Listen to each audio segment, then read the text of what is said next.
जैसे ही विक्रमादित्य बेताल को लेकर आगे बढ़े, बेताल ने एक नई कहानी शुरू की। एक बार की बात है, विदर्भ राज्य में एक बहुत ही चतुर और पराक्रमी राजा था। राजा सूर्य प्रताप। उनका पुत्र युवराज चंद्रकेतु अपनी वीरता और बुद्धिमानी के लिए प्रसिद्ध था। लेकिन युवराज के जीवन में एक दुर्भाग्यपूर्ण घटना ने सब कुछ बदल दिया।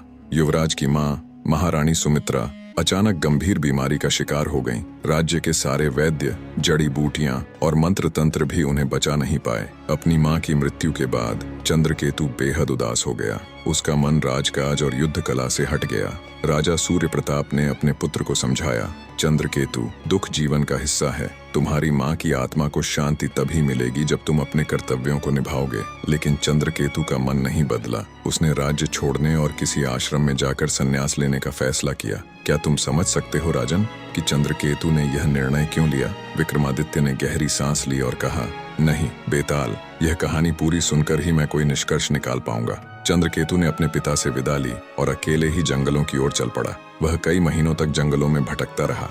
एक आश्रम से दूसरे आश्रम जाता, लेकिन हर जगह उसे अधूरी संतुष्टि मिली। एक दिन वह हिमालय की तलहटी में पहुंचा, जहां उसे एक महान योगी मिले। योगी ने चंद्रकेतु से पूछा, वत्स, तुम कौन हो और इतनी कठोर यात्रा क्यों कर रहे हो? चंद्रकेतु ने अपनी दुख भरी कहानी सुनाई। योगी ने मुस्कुराते हुए कहा, तुम्हारी माँ की आत्मा को शांति तब मिलेगी जब तुम अपने जीवन का उद्देश्य खोज लोगे। लेकिन उद्देश्य केवल तपस्या से नहीं मिलता, बल्कि कर्म से मिलता है। जाओ, विदर्भ लौट जाओ और अपने राज्य की सेवा करो। यही तुम्हारे जीवन का कर्तव्य है। योगी के शब्दों से प्रेरित होकर चंद्रकेतु विदर्भ लौट आया। लेकिन वहां पहुंचते ही उसे पता चला कि राज्य पर संकट मंडरा रहा है। विदर्भ के एक पड़ोसी राज्य वनदुर्ग के राजा ने विदर्भ पर आक्रमण कर दिया था। राजा सूर्य प्रताप और उनकी सेना युद्ध भूमि में संघर्ष कर रहे थे। चंद्रकेतु ने अपने पिता के साथ युद्ध में शामिल होने का फैसला किया। युद्ध के दौरान चंद्रकेतु ने अपनी वीरता और नेतृत्व क्षमता का परिचय दिया। उसने न केवल विदर्भ को बचाया, बल्कि वनदुर्ग के राजा को भी पराजित किया। इस विजय के बाद राजा सूर्य प्रताप ने चंद्रकेतु को युवराज के रूप में सम्मानित किया। लेकिन इस कहानी में एक विचित्र घटना हुई। वनदुर्ग के राजा ने अपनी हार स्वीकार करते हुए चंद्रकेतु को अपनी बेटी वसुंधरा का विवाह प्रस्ताव दिया। वसुंधरा अत्यंत सुंदर और बुद्धिमान थी, लेकिन वह भी एक गहरे रहस्य को छिपा रही थी। चंद्रकेतु और वसुंधरा का विवाह धूमधाम से संपन्न हुआ। लेकिन शादी के कुछ ही दिन बाद चंद्रकेतु ने महसूस किया कि वसुंधरा हर अमावस्या की रात गायब हो जाती है। वह उसे पूछने पर टाल देती थी। एक दिन चंद्रकेतु ने अपने कक्ष की खिड़की से वसुंधरा का पीछा किया। उसने देखा कि वसुंधरा महल के पिछवाड़े एक गुप्त रास्ते से जंगल की ओर जा रही थी। जंगल के बीच चंद्रकेतु ने वसुंधरा को एक अजीब सभा में शामिल होते देखा। वह जगह काले जादू का अड्डा थी। वहां कई तांत्रिक और काले जादूगर एक अजीब अनुष्ठान कर रहे थे। चंद्रकेतु को यह देखकर झटका लगा। अगले दिन उसने वसुंधरा से इस बारे में बात की। वसुंधरा ने सिर झुकाकर कहा, मुझे क्षमा करें स्वामी, मैं इस रहस्य को आपसे छिपाना नहीं चाहती थी। मेरे पिता के राज्य पर एक तांत्रिक का अभिशाप है। मैं हर अमावस्या को इस अनुष्ठान में भाग लेती हूँ ताकि उस अभिशाप को टाल सकूं। चंद्रकेतु ने आश्वस्त होकर कहा, तुम्हें अब डरने की जरूरत नहीं,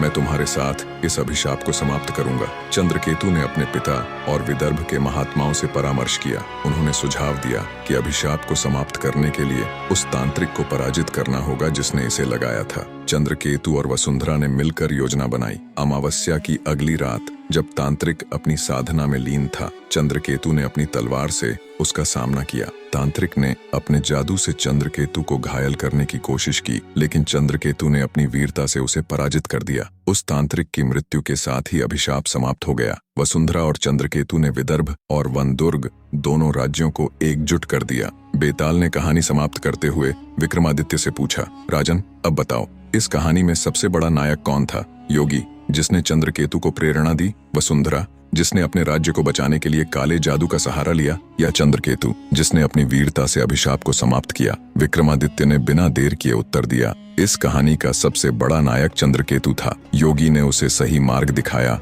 और वसुंधरा ने साहस दिखाया। लेकिन चंद्रकेतु ने अपने कर्मों से न केवल अपने राज्य को बचाया, बल्कि अपने राज्य और अपने संबंधों को भी मजबूत किया। यही सच्चे नायक की पहचान है। विक्रमादित्य का उत्तर सुनकर बेताल फिर से हंसा और कहा, तुमने सही उत्तर दिया राजन, लेकिन मेरी परीक्षा अभी खत्म नहीं हुई है। अगली बार मैं तुम्हारे धैर्य को और कठिनाई में डालूंगा। तब तक चलते रहो। श्मशान की राहों में विक्रमादित्य और बेताल का यह खेल चलता रहा। उनकी कहानियां और न्याय के फैसले आने वाले समय में भी इतिहास के पन्नों में दर्ज हो गए। अगली कहानियों के लिए हमारे चैनल को सब्सक्राइब करें।